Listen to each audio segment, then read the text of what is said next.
దృష్టిలో దేవునికి సంతోషాన్ని కలిగించేటటువంటి పనిని మనం చేయడం అనేది మన పని కంటే ఎక్కువగా మనం చేస్తున్నామని దాని అర్థం. The spiritual man goes beyond duty. ఆత్మ సంబంధమైనటువంటి వ్యక్తి అయితే యథావిధిగా తనకి ఇవ్వబడినటువంటి పని బాధ్యతను మాత్రమే కాక అంతకు మించి అతడు ముందుకు పని చేస్తాడు. He goes out of the way to please God. దేవుని సంతోషపరచడానికి గాను తనకు అప్పగింపబడిన దానికంటే ఎక్కువ పనిని అతడు చేస్తాడు. But a dead Christian doesn't do that. He sticks to his duty. He is satisfied with it. కానీ మృతమైనటువంటి క్రైస్తవుడు కేవలం తన పనికి మాత్రమే అతడు పరిమితం అవుతూ ఉంటాడు. దాని మించి అతడు ఒక పని కూడా ముందుకు చేయడు. Now think about Martha in the Bible. ఉదాహరణకి మార్తను గురించి ఆలోచించేద్దాం. What did Martha do? Martha ఏం చేసింది? Was she doing something good or bad? ఆమె చేసిన పని మంచిదా కాదా? Tell me, was she doing something good or bad? She was doing good. ఆమె మంచి పనే చేస్తుంది. She was working hard in the kitchen so that she could feed Jesus and the disciples. ఆ వంట చేసేటువంటి ప్రాంతంలో తను చాలా కష్టపడి పని చేస్తుంది. తద్వారా క్రీస్తు ప్రభు వారికి ఆయన శిష్యులకు భోజనాన్ని అందించాలని. What was she doing? ఆమె ఏం చేస్తుంది? She was doing her duty. ఆమె బాధ్యత, ఆమె పనిని ఆమె చేస్తుంది అంతే. But what did Jesus say about Mary? కానీ మరియను గురించి యేసుక్రీస్తు వారు ఏమన్నారు? He said she has chosen the better thing.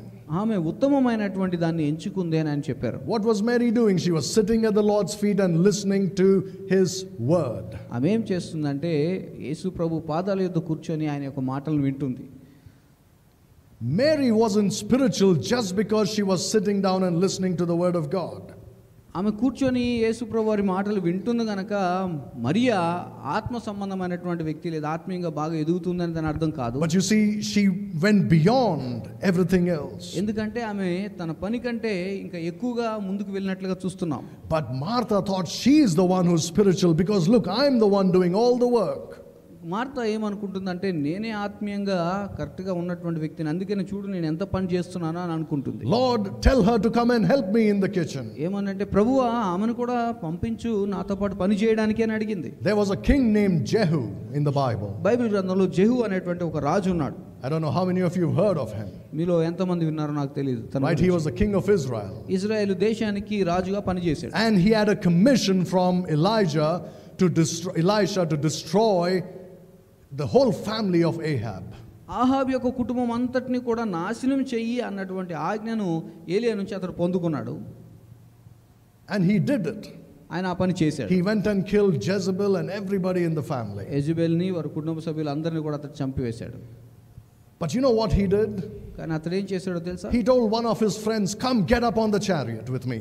అతడేమనంటే తన స్నేహితుని పిలిచి నాతో కూడా నీవు కూడా ఈ రథం ఎక్కువ అని పిలిచాడు. And come and see my zeal for the Lord. వచ్చి చూడు ప్రభు కొరకు నేను ఎంత ఆసక్తి కలిగి ఉన్నానో చూద్దురా అన్నాడు. In other words, watch my performance. మరొక మాటలో చెప్పాలంటే నా యొక్క సామర్థ్యాన్ని నా యొక్క నైపుణ్యతని ఒకసారి వచ్చి నువ్వు చూడు అన్నాడు. And yes, he went and killed everybody according to God's word. దేవుని మాట ప్రకారం అతడు వెళ్ళి అహాబ్ కుటుంబంలో ఉన్న వారందరినీ కూడా నాశనం చేశాడు. But he was only performing his duty. కానీ అతడు తన పనిని మాత్రమే చేస్తున్నాడు. After that he sinned in the same way Ahab sinned. ఆ తర్వాత అహాబ్ ఏ విధంగా పాపం చేశాడో ఇతడు కూడా అదే విధంగా పాపం చేశాడు. And God removed him from being king or his descendants after him. దేవుడు అతన్ని కానీ అతని వంశంలో ఉన్న వారు ఎవరిని కూడా తర్వాత రాజుగా ఉండడానికి దేవుడు అనుమతినివ్వలేదు. It was a good performance. అది చాలా అద్భుతంగా తన ప్రదర్శన చేశాడు. But it was not spiritual. కానీ అది ఆత్మ సంబంధమైనది కాదు. Many people go to church out of habit. చాలా మంది క్రైస్తవులు సంఘానికి అలవాటు ప్రకారం వెళ్తూ ఉన్నారు. Well, it's a good thing to make a habit of going to church. సంఘానికి వెళ్ళడం అనేది ఒక అలవాటు చేసుకొని ప్రతి ఆదివారం రావడం మంచిదే. It will keep you out of trouble.